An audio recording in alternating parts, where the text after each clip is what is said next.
नमस्कार प्यारे दोस्तों, कहानी डॉट गाथा में मैं सुप्रिया आप सभी का हार्दिक स्वागत करती हूँ। दोस्तों, सुंदरता की कई परिभाषाएं होती हैं। किसी को आपके रूप रंग की सुंदरता लुभाती है तो किसी को आपकी सादगी ही सुंदर लगती है। यकीन मानिए, मन की सुंदरता तन की सुंदरता से अधिक स्थायी होती है।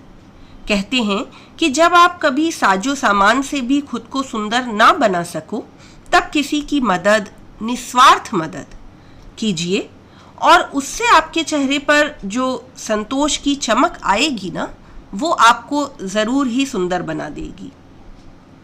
दरिया बनकर किसी को डुबाने से बेहतर है कि जरिया बनकर किसी को बचाया जाए।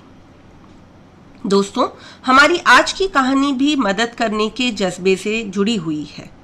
हमारी कहानी का शीर्षक है नई चमक, जिसे डॉक्टर अनीशा चौधरी जी ने लिखा है।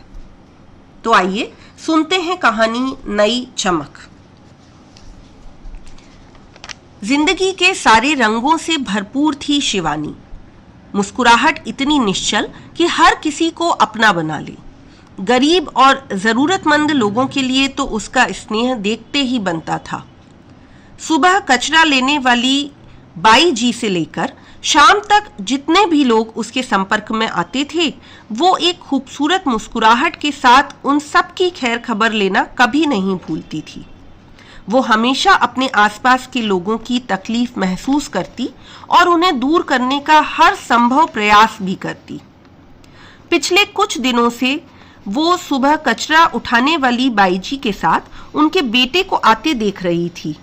17-18 साल का शांत और समझदार युवा।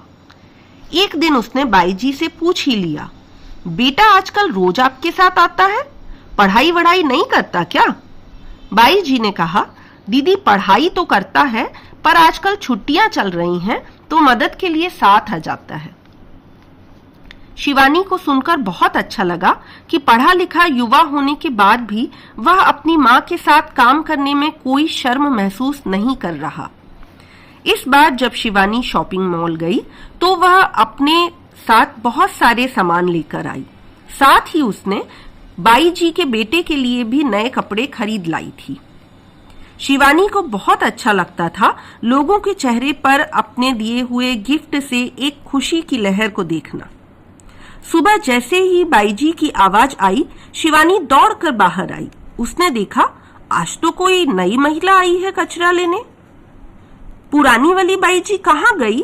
शिवानी ने महिला से पूछा। उसने बताया, उनके बेटे का एक्सीडेंट हो गया और वह अब कुछ दिन नहीं आएंगी।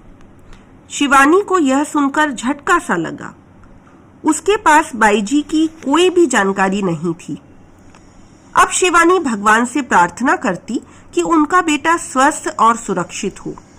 फिर कुछ दिनों बाद पुरानी बाई जी लौट आई। शिवानी उनके पास पहुंची और पूछा, बेटा कैसा है? बाई जी ने मायूस चेहरे से कहा, दीदी बेटा बच तो गया है, पर अब ठीक से चल नहीं पाता। शिवानी ने कहा, आप चिंता मत कीजिए, आप मुझे अपना पता दीजिए, मैं शाम को आती हूँ। आपके बेटे को किसी अच्छे डॉक्टर को दिखाएंगे। फिर शाम को शिवानी बाई जी के बेटे को लेकर डॉक्टर के पास गई। डॉक्टर ने कहा, पैरों के बिल्कुल ठीक होने की गारंटी तो मैं नहीं दे सकता, 6-7 महीने की थेरेपी लिख रहा हूँ, उससे ठीक होने की उम्मीद की जा सकती है। फिजियोथेरेपिस्ट की महीनों की फीस 8,000 रुपए है। क्या ये दे पाएंगी?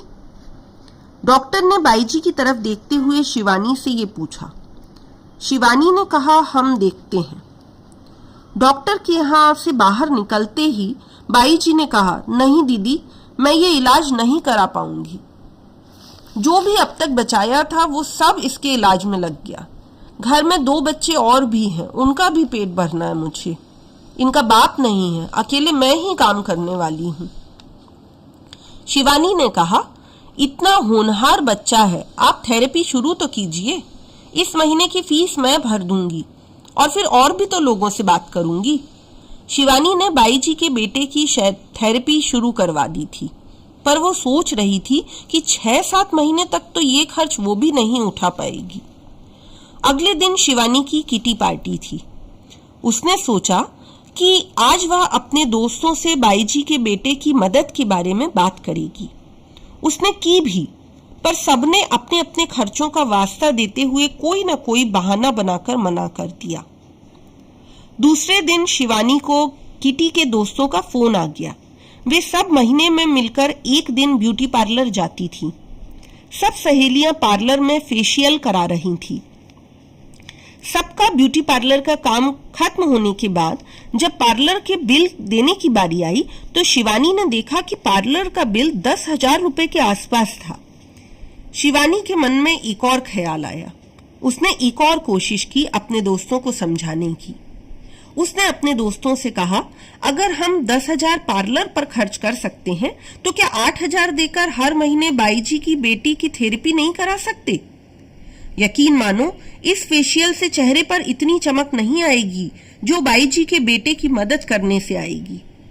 सभी दोस्त शिवानी की इस जिद पर, इस बात पर सहमत हो गईं और 6-7 महीने की थेरेपी के बाद बाईजी का बेटा बिल्कुल स्वस्थ हो गया।